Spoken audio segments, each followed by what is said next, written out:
tuning in to the MRC Spring Speaker Series. My name is Marcia Cotto, and I'm a doctoral student at the College of Education and a student representative on the Diversity Committee that works in collaboration with the MRC. The role of the Multicultural Resource Center is to foster knowledge, skills, understanding, and awareness in the areas of multiculturalism and diversity under the oversight of the College of Education's Diversity, Equity, and Inclusion Committee. Today, we are so pleased to welcome our guest for the Spring Speaker Series, Sarah Farrell Johnson. Sarah is a teacher for the Bethlehem Area School District and a doctoral student in Teaching, Learning, and Technology program. She received her Master's of Education in Curriculum and Instruction with a certification in ESL from Moravian College and her Bachelor's of Secondary Education and French from Bloomsburg University. Sarah recently earned a certificate in spirituality, health, and healing from Harvard Extension School and attends a teacher cohort at Columbia University's Spirituality Mind Body Institute. Sarah's heart lives in her hometown of Bethlehem, but her residence is currently in the Poconos until the pandemic housing market shapes up. She's passionate and a busy mom of two who loves to learn, sing, and hike. Her research interests and passions include understanding more about secular spirituality and how it can better individuals and public schools. Please give a warm welcome to Sarah.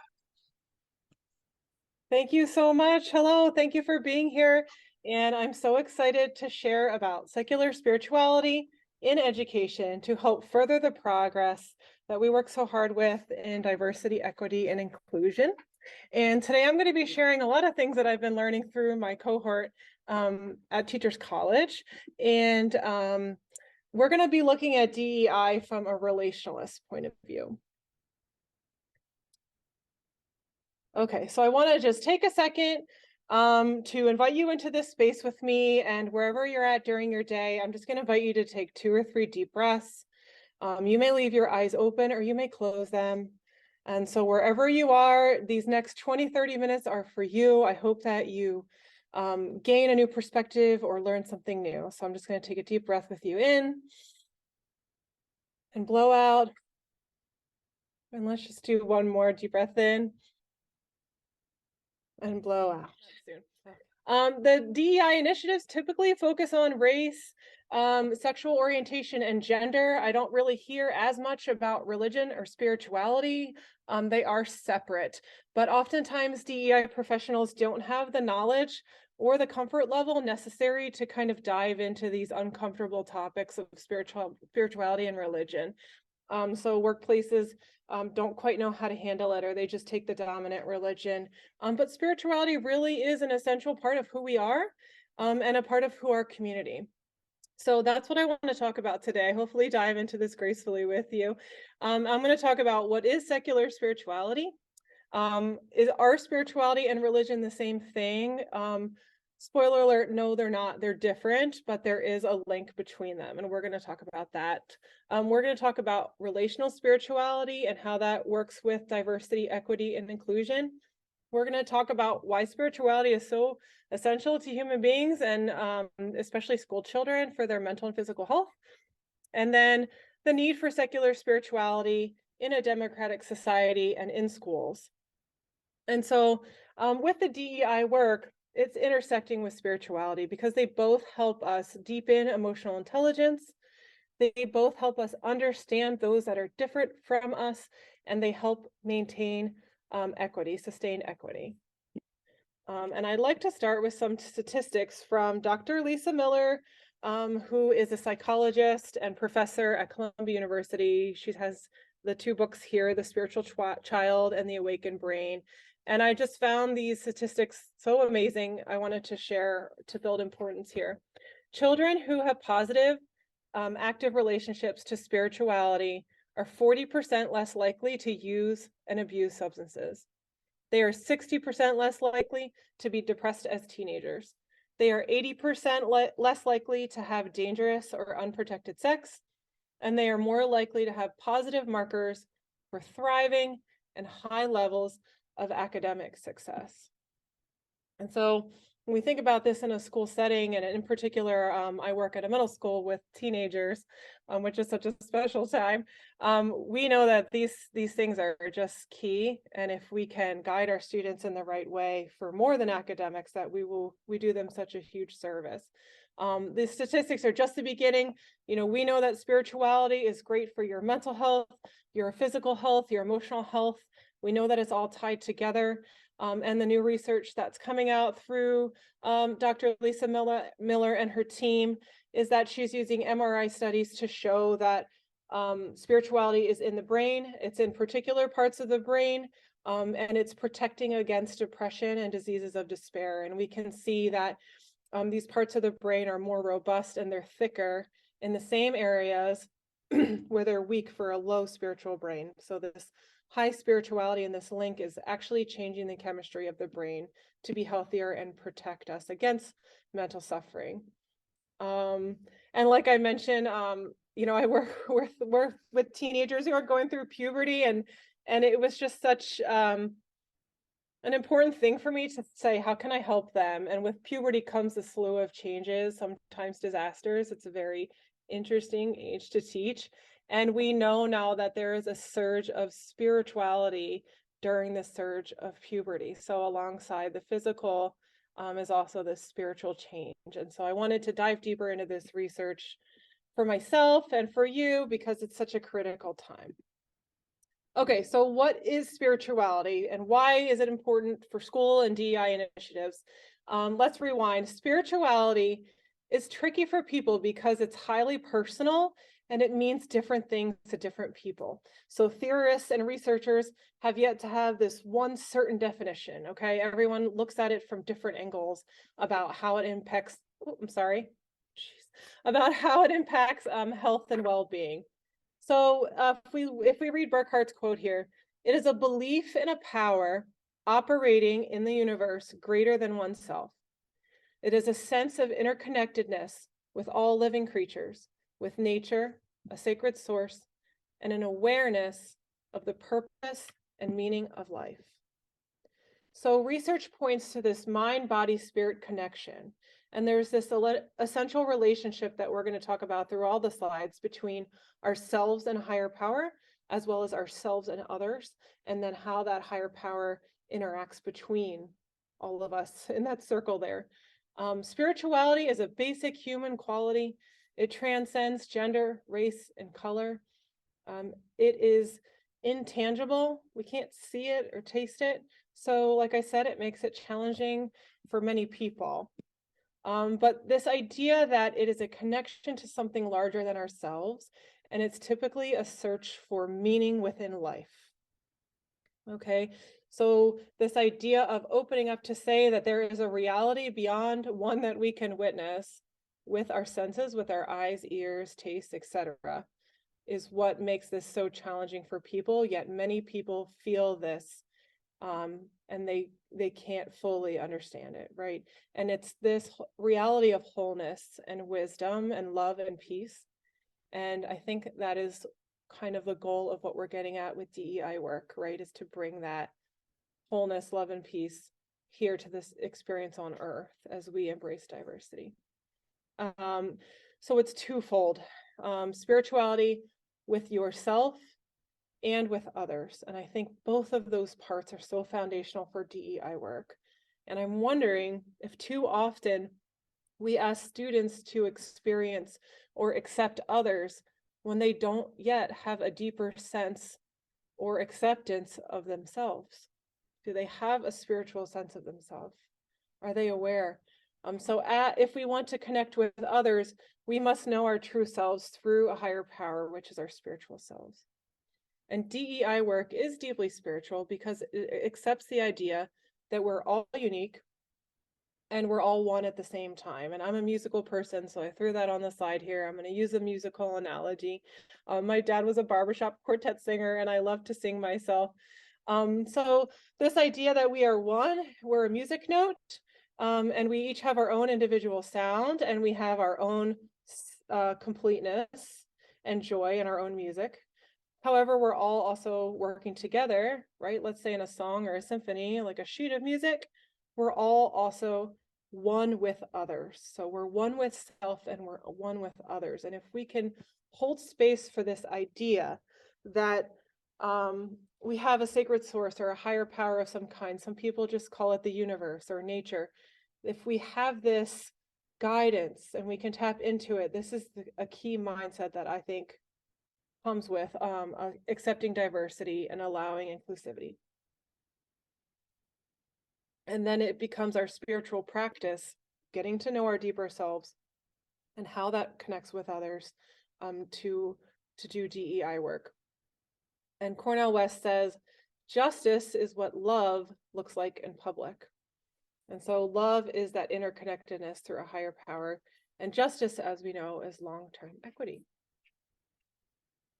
All right, so let's compare these two, because when we think about spirituality, a lot of us think of religion and some of us think it's the same thing. When I think about the idea of bringing spirituality into schools, I want to make it very, very clear that spirituality and religion are not the same thing. And I am not recommending to bring religion into public schools. We can experience spirituality and transcendence with religion, alongside religion, as one of the beautiful things that religion might bring for some people, but we can also experience spirituality without religion. And many people simply experience it through meditating or nature or art or whatever their passion is. So if we look on the slide here, religion is more of an organized set of beliefs and practices. It might have rituals and practices. It's usually duality oriented, depending on the religion. There's a sense of external divinity and a practice of worship, and it's just more formal. If we look at spirituality, it's more internal. It's more experiences and behavior, and it's thinking about, where do I personally find meaning? How do I feel connected to others? What are my values? How should I live? And where's my eternal divinity? So spiritually, in and of itself, is naturally secular until we decide to use religion as a pathway to access it. So religion is a pathway to access spirituality, but spirituality is about peace and purpose. And so in and of itself, it's secular. And you can see things in the middle here: belief and lifestyle, comfort, ethics, and reflection. These are all things we might do in both. Okay, but it is about personal growth and inner peace of the individual. And it's about living happily or helping others. And I often say to my students, my light's going off here, hang on a second. Apologies, I have environmentally friendly lights here. I would say to them, to access internal divinity, I might say something like, well, what would your highest self, or what would your deeper self say about XYZ? Because it gets them thinking about their peace and their purpose and what they believe that is. And this is dialoguing, and this is spiritual practice. And in religion, we call that prayer, right? So what might this look like in activities? If we're thinking more tangibly, oh my goodness, I'm so sorry. Oh, there we go. If we're thinking more tangibly, spirituality in schools might look like mindfulness, meditation, nature, art, music, volunteering, gardening, activism, or hobbies. It is not going to look with things like traditions and worship, conferences, legal documents, those types of things. And I want to take a second to refresh about the separateness of church and state, because it is so important. And there was a case in 1971 that really helped clarify this. It was called Lemon versus Kurzman, and they call it the Lemon Test. And the Lemon Test established 3 important criteria for schools that we must abide by. Number 1, we must do nothing to prohibit or promote a particular religion. Number 2, we must be motivated by a secular purpose. And number 3, we must avoid excessive entanglement. So this is an important law that must be upheld, and we need to make sure that we are clear on our definition of religion, and we are clear on our definition of secular spirituality, so we can begin to move forward in schools. All right, so in order to be clear on our definitions, I think it's important that the general public begin to accept that we are innately spiritual beings, and that this is recognized through empirical science at this point. And over the next 2 slides, we'll jump into both of those music notes, the one of us being unique and the one of us all being part of our song. So the human capacity for spiritual connection is something that we are born with. It is driven by genes. And it was started with research by Kenneth Kendler, who was a genetic epidemiologist in 1997, and he wanted to investigate interpersonal spirituality, religious denomination, and a style of religious observance. And his major contribution showed us that this transcendent relationship, which is a relationship with a higher power, is not separate from our inborn human nature. It is not needed to have a religion for it. And it is not just one part of a personality or a temperament, that it is biologically, neurologically, and psychologically, at this point in science, empirical science, proven that we are innately spiritual beings. This idea of transcendence is a dynamic sense of a connection with our higher power. So for Christians, this might be a dialogue with God, prayer with God. For someone in an Eastern tradition, it might just be a meditation or a sense of being one with the universe. But this important point of transcendence is where we get our connection to start to understand humanity and ourselves more deeply. So Piedmont was another researcher in 1999 who confirmed that transcendence is in all of us. It can be found through religion as a path, again, a path for many people, but others, it can just be found through connecting with nature or meditating. There's 3 points on the slide here that he discovered. We are all one and we are all part of one. And we've been talking about that with the music. Number 2, there is a profound and ongoing relationship through dialogue in order to feel transcendent and to receive a sense of peace and inner clarity. And number 3, the transcendent relationship is the core of spirituality. So there's plenty more research that could be mentioned, but for the sake of time, I'm just going to sum it up for you here, that this has been ongoing since the late 90s. It has been much more ongoing recently with Dr. Lisa Miller and Teachers College, and that we are spiritual beings as accepted through empirical science. So we've talked about this relationship with ourselves and transcendence. Let's talk about our relationship with others, which is our song, and how this is spiritual. And this is tying in right to DEI work, because I think that DEI work is relational spirituality. It is how spirituality plays out in our relationships with others, how our relationships with others are maintained and created and transformed.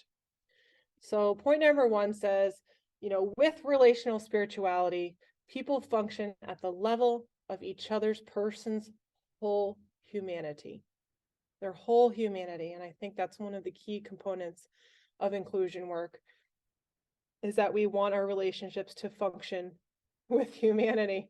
And sadly, I think there's a lot of relationships going on now in our society, even through businesses and all kinds of different communities, where they are not functioning with humanity.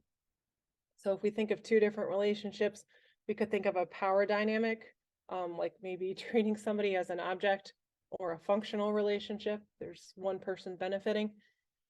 But with relational spirituality, with our higher power, we have reciprocity. So we are entering the relationship with the view of the other person's whole humanity, with this idea that we're connected in one. And then we're looking to give back. So it's a reciprocity. And I think about which one I want my students to have, which of those relationships, right? What I want my students to have. Environments that practice relational spirituality affirm the intrinsic worth of the individual, as well as the belonging and connection to others and life. So this is inclusivity. The 3rd one on the slide here says schools are an important part of community, which allow the development of these types of relationships. So we need to be using schools as one of the community pathways to develop this a whole humanity functioning relationship. And Dr. Chapman has a 2021 case study that I just read about relational spirituality in K-12 public schools.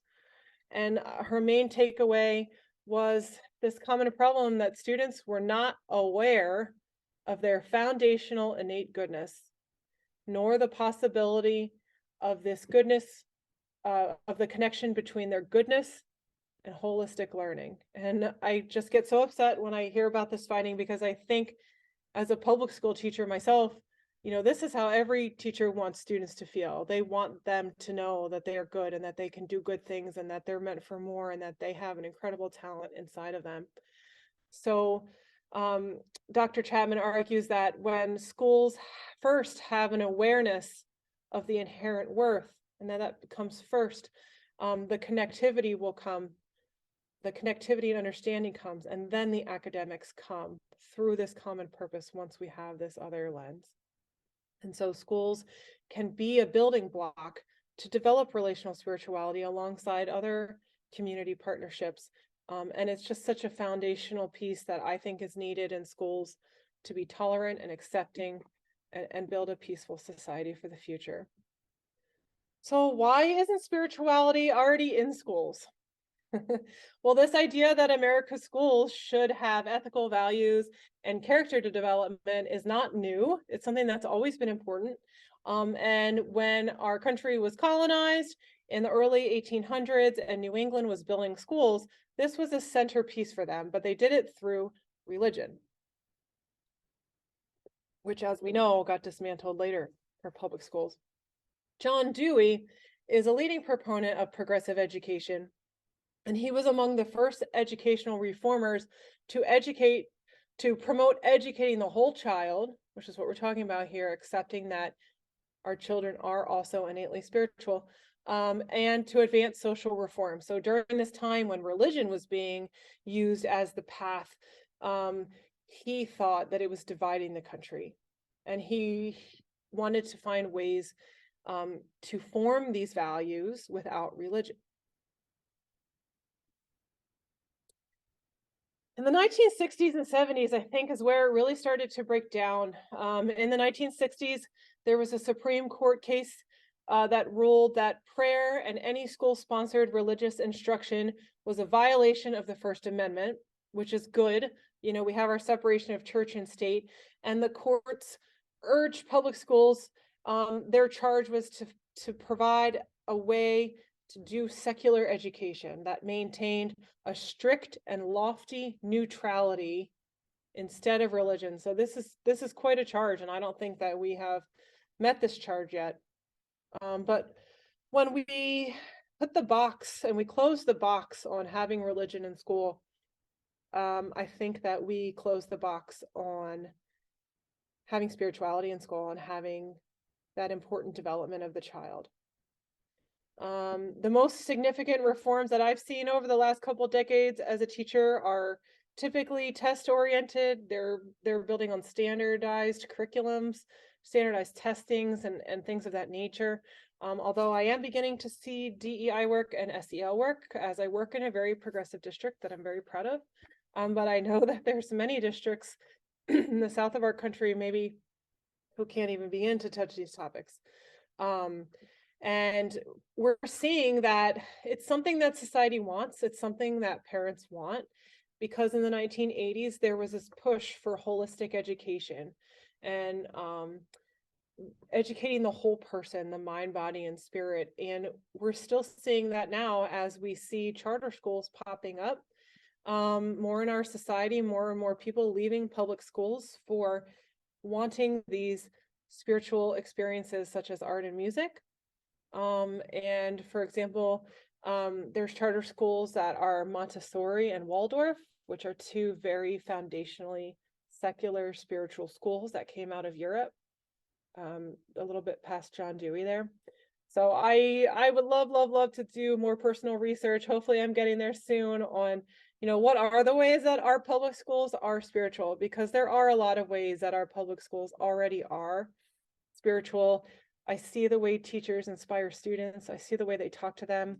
I see the relationships, the relational spirituality. I see them setting boundaries and really helping students grow. And but it's not a core lens, I would say, yet for public schools, right?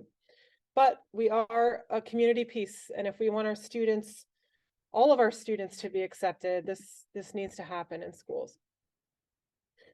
So in order to truly change public schools to honor the innately spiritual side of our children, it's not just schools that need to change. Obviously, we have a very volatile political climate right now, I believe, and a very toxic time of separateness in general. And this topic really came to me in this post-COVID world, and I've seen my students kind of come back differently after a pandemic. They have a lot of social and emotional needs that were exacerbated by the pandemic. And I see a lot of anxiety in them, and I see a lot of separateness in our society. So red versus blue, this is right, this is wrong. Races oppressing one another, people fighting over climate change. I mean, this list could go on and on. But underneath it all, I feel like we have lost our wisdom that interconnectedness is important and it brings well-being for everybody. In his book, Spiritual Democracy and Our Schools, philosopher Stephen Rockefeller writes, the quote on the screen here, I'm going to read it. The principle of equality challenges a narrow, self-centered understanding of freedom and the pursuit of happiness. It mandates that with freedom and the rights of citizenship goes ethical responsibilities in relation to others. It calls for building strong, inclusive, cohesive institutions and communities that support human rights, opportunity and justice for all, and the promotion of a common good.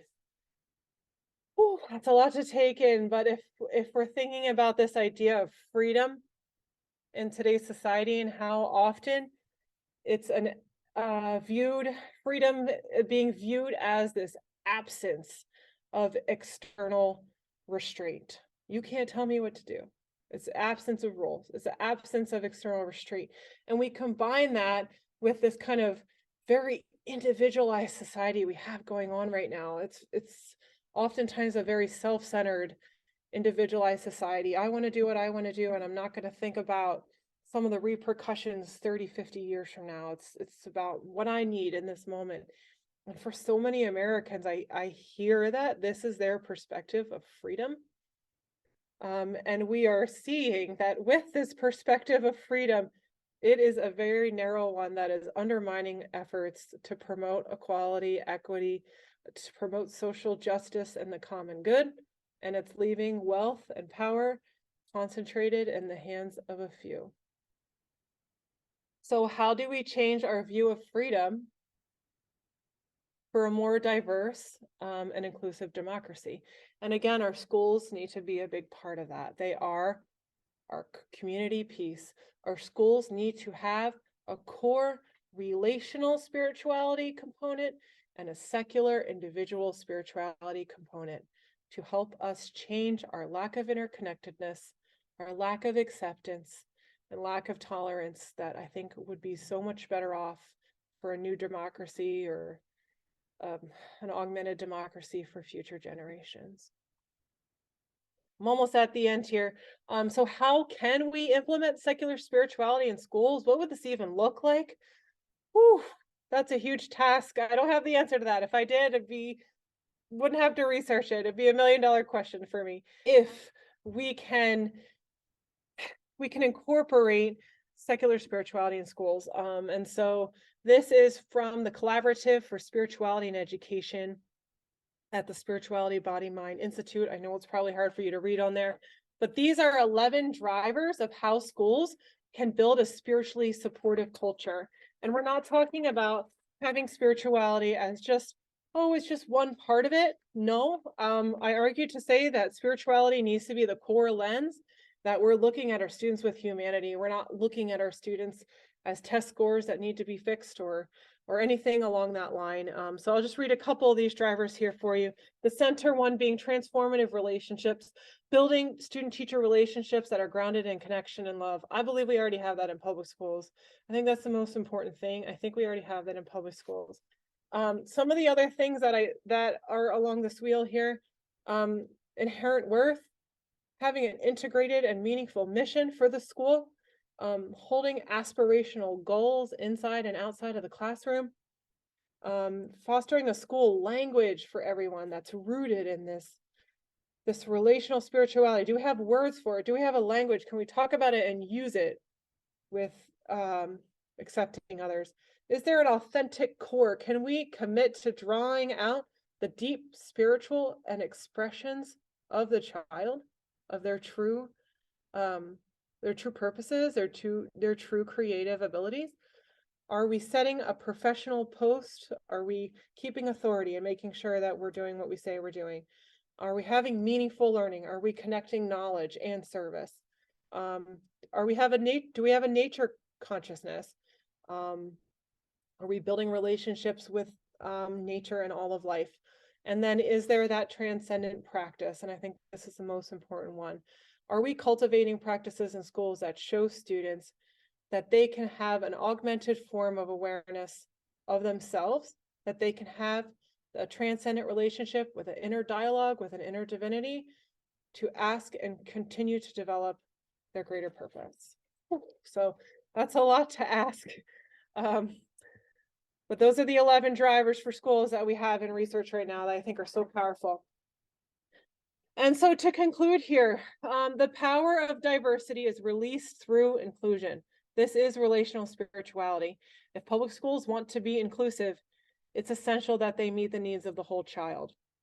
And the whole child involves us realizing that we are innately spiritual beings, and this is recognized by empirical science. It needs to be recognized for stronger academics, for mental and emotional health of our students, and for building upon interconnectedness to help us embrace diversity and inclusion. Expecting students to bury their spiritual selves before entering the classroom is unrealistic and counterproductive to the goals of a democratic education.